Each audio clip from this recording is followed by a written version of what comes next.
Hey, welcome to the Leading with Gratitude. I'm your host, Chester Elton, the Apostle of Appreciation. And this amazing production is brought to you by the incredible people at the Methods Network.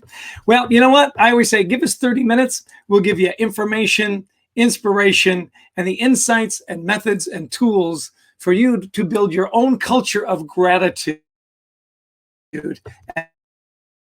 Incredible guests. I want to introduce you to the most interesting people I have seriously ever met.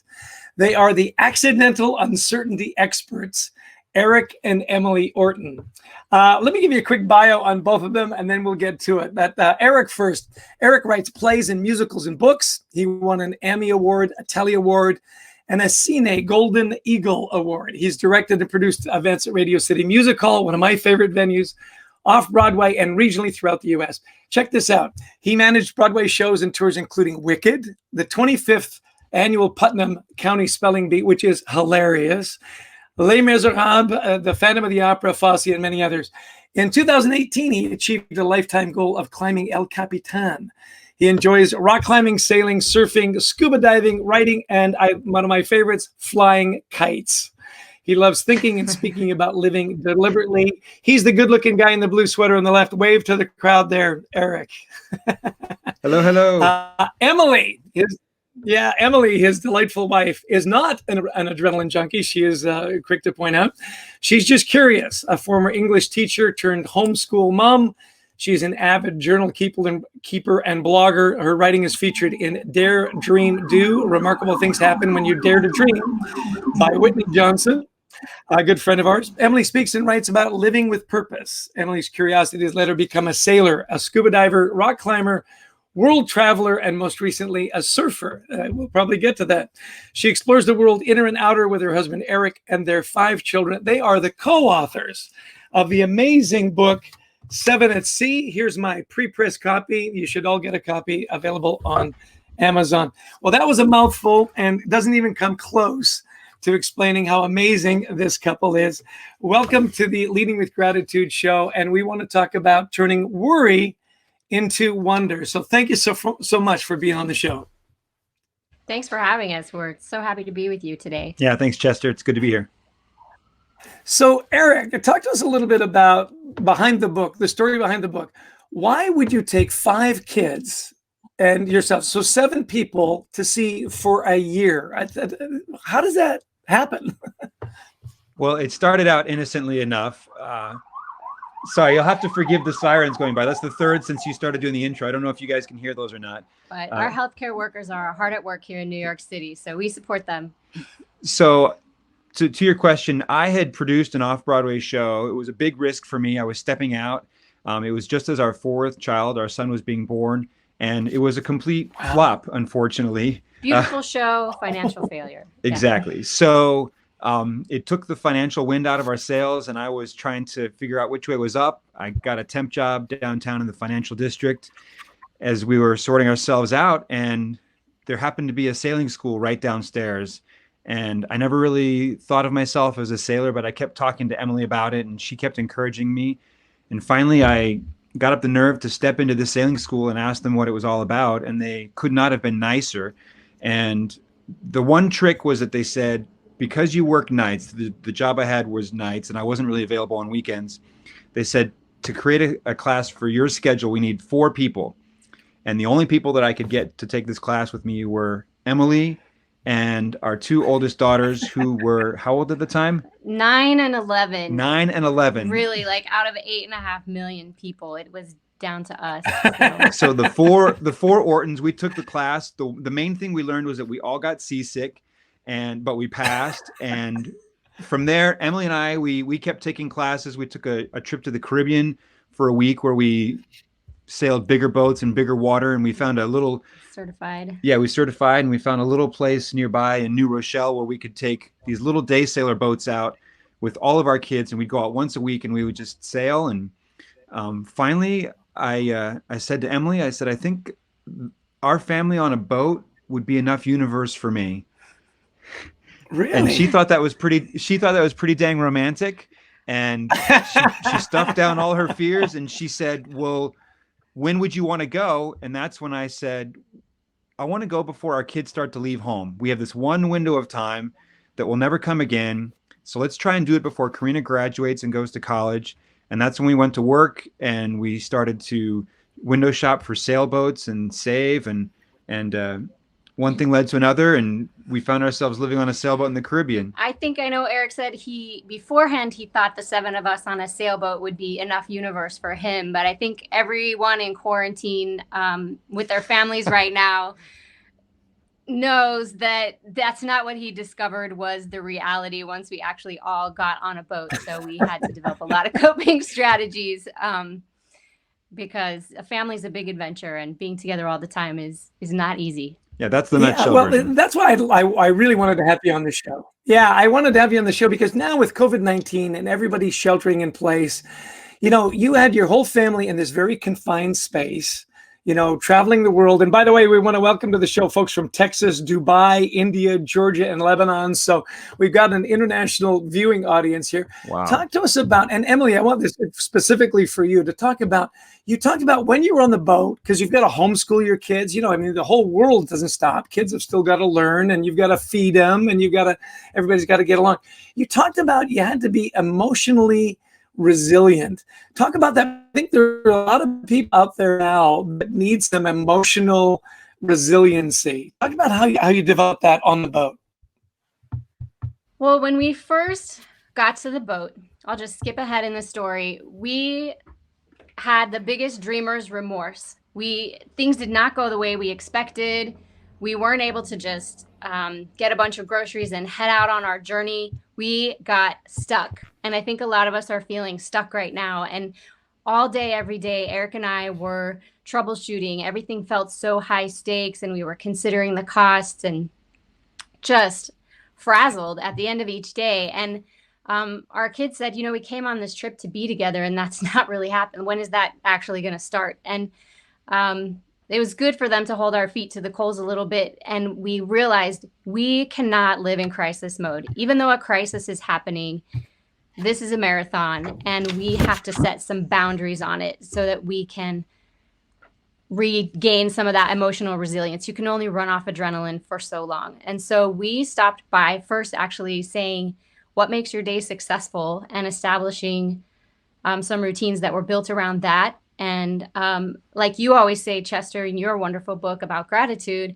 one of the key sources of that emotional resilience was feeling grateful. Because when you are feeling panicked, your brain just gets tons of this stress hormone, cortisol. You move into fight or flight mode, and hasty is not helpful.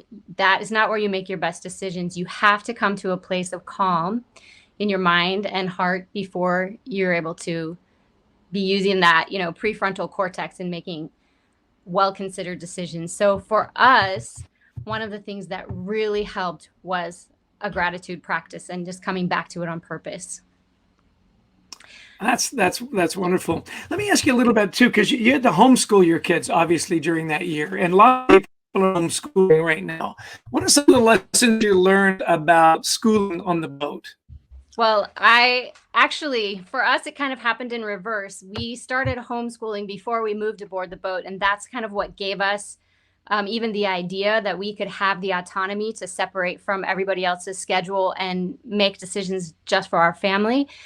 So we had already started homeschooling, and it was very different on the boat. But some things that when you first come new to the idea of homeschooling, and bless all those parents out there, kudos to you. What you're doing is so courageous. This is a hard way to get thrown into it, for sure. I was not the first person on board with this idea in our family. But what most people do is try to recreate the school environment and the school scenario. And I was a public school teacher and a homeschool teacher. And I would suggest to parents what has worked for me and what may work for you, if it feels right, is to first of all, relax.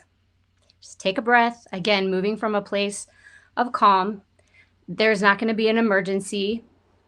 You don't need to be in a new role as teacher. You're still the parent. And if you lean into your role as your child's ally, you can be yourself. You can sit with them. This is a good time to lean into empathy and understanding. And actually, you will probably learn so much about your child as you have this experience with them. You're going to be more familiar with their day and what they think and what's, coming into their mind, than you ever have been before. And that can be pretty exciting, because those milestones, like learning how to stand up or learning how to walk, they don't end. And I've been seeing parents online saying, I taught my child how to subtract today. And those milestones keep happening, and you get to be part of that, so you can embrace that. And I think the last thing for me that I would say is just really harnessing the power of home. You don't have to recreate a school setting. You're not working with 30 kids who all need to move at a certain pace. You're working with your kids, and you can be comfortable. You can have a plate of cookies on the table. You can take a break. You know, you can do, it doesn't all have to happen in 1 hour. Right. Let me ask Erik, in your book, you talked about it's better done than perfect. It's better to just get her done. You don't worry about it being perfect. And talk a little bit about that. Perfection is sort of the enemy of getting it done, right? As we were looking at different people who are going to head out and sail, we found a bunch of mentors, and each one did it their own way. Some people had a lot of money. Some people did it on a shoestring. Some people went around the world. Some people stayed in one area, and everyone had their own beautiful experience. The one story that has always been with me is, you're anchored in the Bahamas, and you're right next to some mega yacht, and a 3-story mega yacht with a big water slide coming down it, and we're there in our small boat, and we're looking out at the same beautiful sunset and the same scenery. Whether you're there in style or whether you're there on a budget, it's better done than perfect. We sometimes get caught up in trying to make something impossible happen in an impossible way. But, when we just figure out how can we make it happen under the circumstances that we live in, we can pull off some pretty cool things. We sat on a beach one time in the Bahamas, and it was after a long 4-day crossing that it was just terrible. We were sick, but we got to this beautiful spot, and we just looked at each other, and I said, I can't believe we've made it this far. This can never be undone. And once it's done, it kind of takes on its own kind of perfection, because it actually happened, instead of being this wishful dream that's out there that never actually becomes anything. It's just an idea. Yeah, so really enjoying that moment, right? And relaxing and taking it in. We're getting some great questions coming through for both of you, and I really like this one. How do you maintain your confidence in your decision amidst, you made this decision and this goal amidst all this uncertainty? How do you remain confident? Because I've got to believe there were times when you kind of leaned back and went, really? Like, this is what we decided to do? Well, Emily mentioned that as soon as we got to St. Martin, where we bought our boat, we had dreamer's remorse. That's what we call it. And that there's a whole chapter in the book called Dreamer's Remorse. And we just felt like we'd made the dumbest, stupidest decision of our lives, and wanted to sell the boat and fly back home and beg for my job back. Do something easy. Yeah. Conventional. But really, this comes back to what you talk about, Chester, which is gratitude.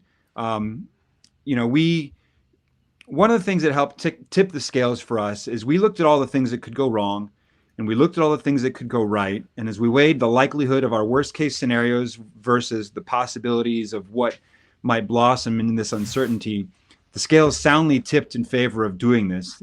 The opportunity cost of not going was so high that it was like too good to miss. So we took this trip. But once we got there, that's when the doubt settled in.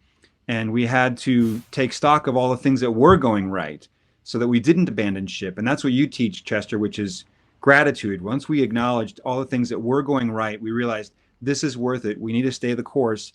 This is gonna work out, but it's not gonna be smooth, but it'll be worth it. Yeah. And I think there's such great advice for people right now in deepening the relationships with their families. Now, you talked about, relax, give yourself a break. One of your expressions that I love is when you say, when it comes to homeschooling, there are no educational emergencies, right? You don't have all the deadlines. Talk about some of the tools and the tricks that you guys used to deepen your relationship as a family, being in such a confined space. Some ideas that could really be helpful for parents right now, particularly in major metropolitans where, maybe they don't have a backyard. It really is confined. What were some of the things that you did regularly as a family to not only calm people down, but to deepen those relationships?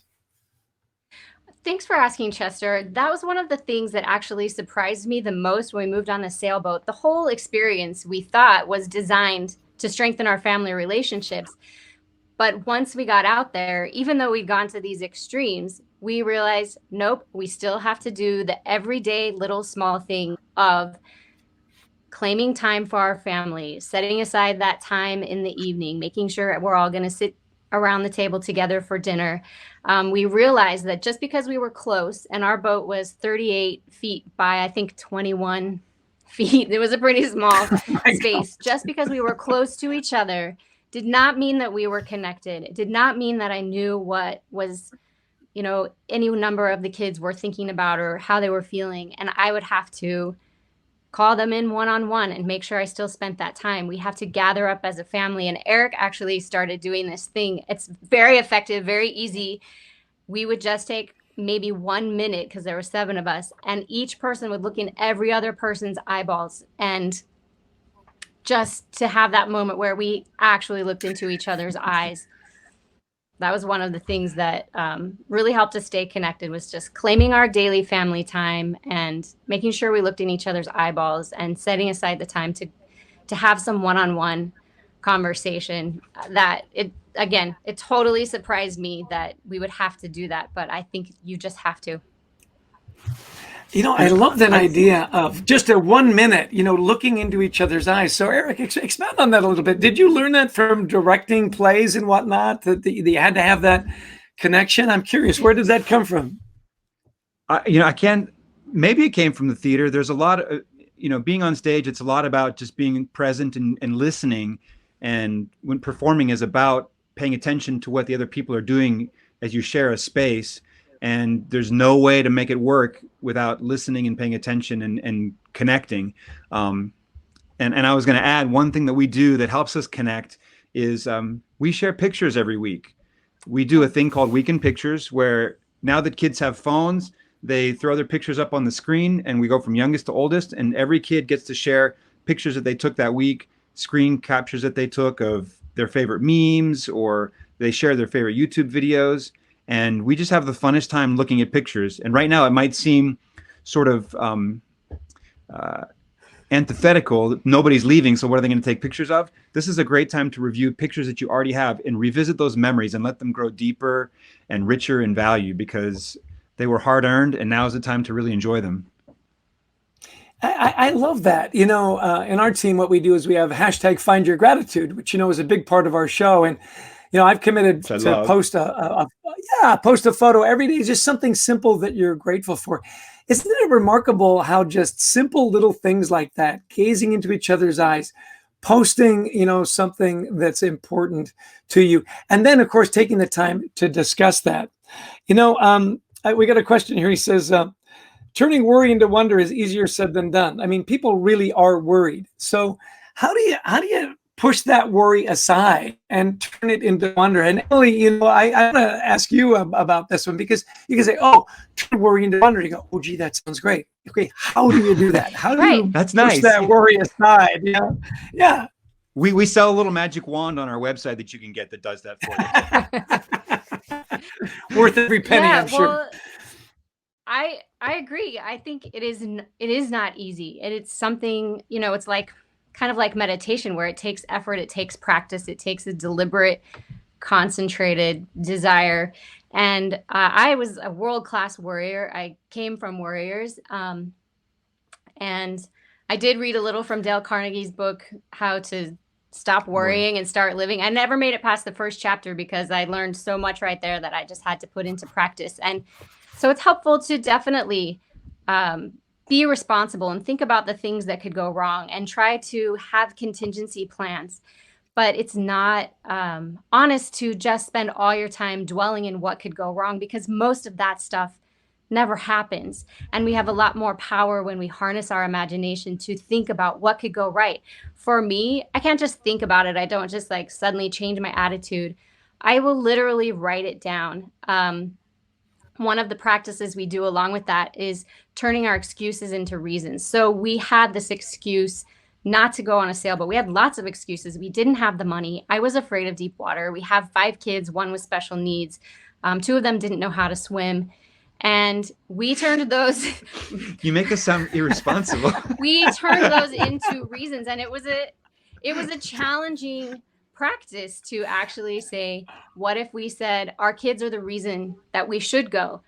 We have these kids, especially one with special needs, who learns in a very concrete manner, something she's only going to learn through hands-on personal experience. And yes, I agree with your person who's asking the question. It is hard.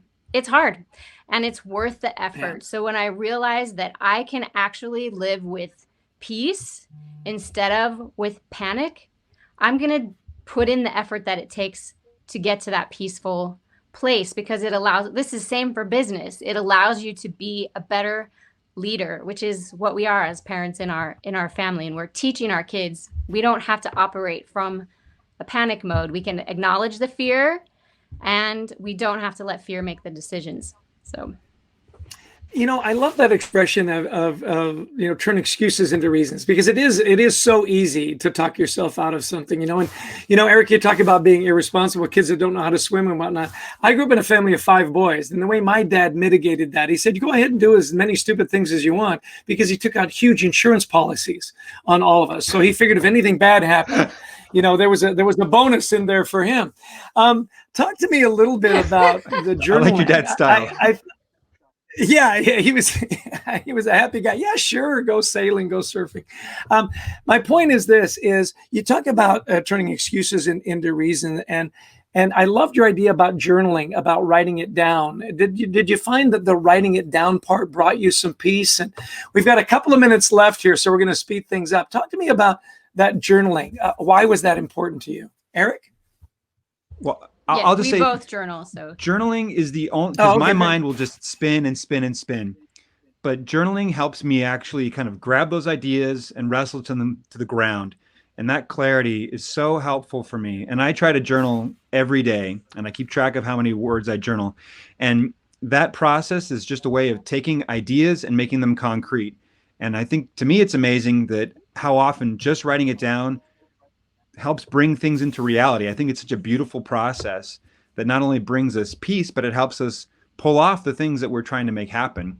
And so just like you talk about gratitude, journal is a part of my daily practice, because it does help me feel like I'm connecting with solid ground instead of just being adrift. It's almost like you get to do a simulation of it. Like if you're a fighter pilot and you go into a simulator and you're going to practice in that, like journaling for me is a chance to run through the scenarios on paper.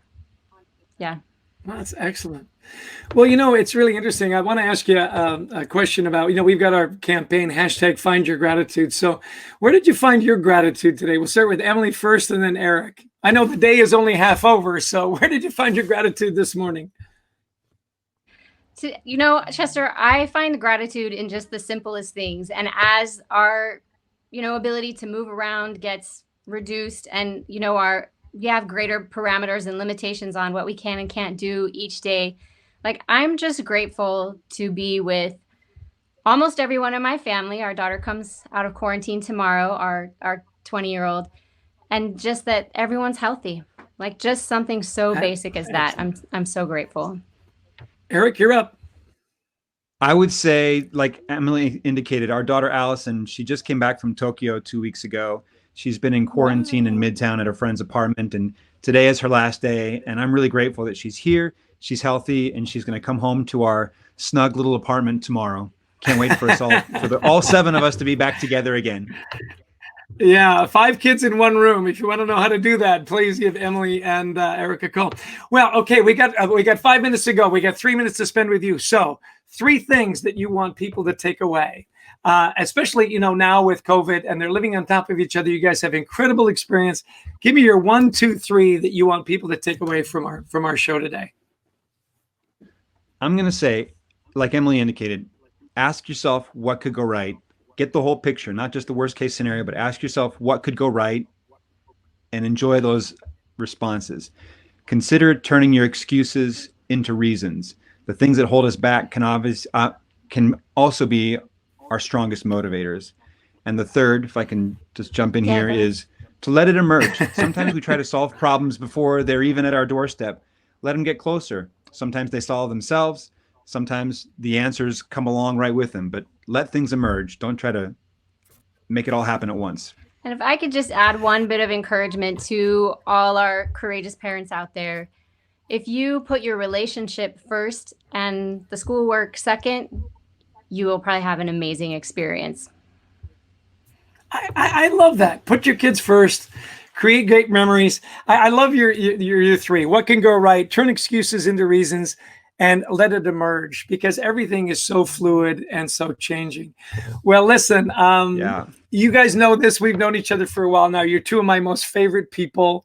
You live amazing lives. Quick, tell everybody where they can find more information about having you come speak to their organizations, more about the book, your websites, and why the phone should be ringing off the hook as soon as this show is over. Well, you can find us at 7 at Sea. I'll just get you, this is the book, and that's our website as well, 7atsea.com. And any way you want to connect to us, you can find from 7 at Sea. That's amazing. Well, listen, thanks for being on the show. We really appreciate your time, and we're going to take a couple of minutes to introduce our next guest. So everybody wave to Emily and Erik, and thank you so much. We love you, Chester. Thank you. Awesome. Love you too, man. Cheers. Hey, well, that was amazing. I want to just thank you for tuning in, and I want to encourage you to show up next Tuesday at 1 o'clock Eastern. We've got one of the most interesting characters you'll ever meet, and I think that's the best way to describe Chris Schembra. He's written a book called Gratitude and Pasta, the secret sauce for human connection. He's done all kinds of stuff on Broadway as well. He's organized these pasta dinners where people can get to know each other and share really meaningful experiences. I was on his podcast and got to meet him about a year ago. You can get his book on Amazon. It's going to be an amazing conversation. We're actually going to have a virtual pasta dinner. So if you want to delay on the East Coast your lunch till 1 o'clock, West Coast, have it a little earlier. Have a plate of pasta. Get ready to go. Well, as always, we encourage you to be curious, to be kind, to lead with gratitude. We've got a wonderful website, leadingwithgratitudebook.com, where you can find all kinds of interesting information about our work. We've also got a wonderful training company, The Culture Works. And if you go there, you can actually get a lot of really free downloads at thecultureworks.com, motivators, assessments, and on and on.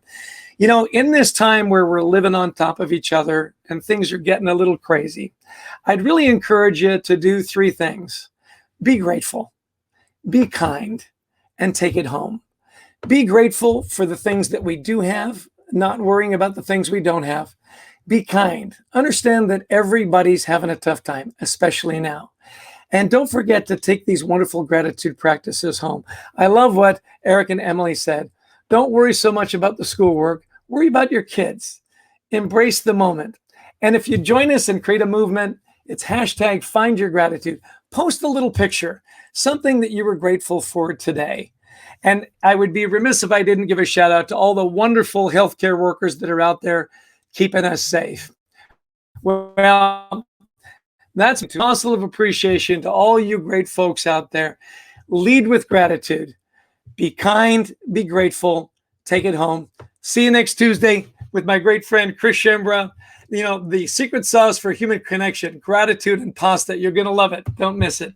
Take care, everybody. Be safe. Wash your hands. Cheers.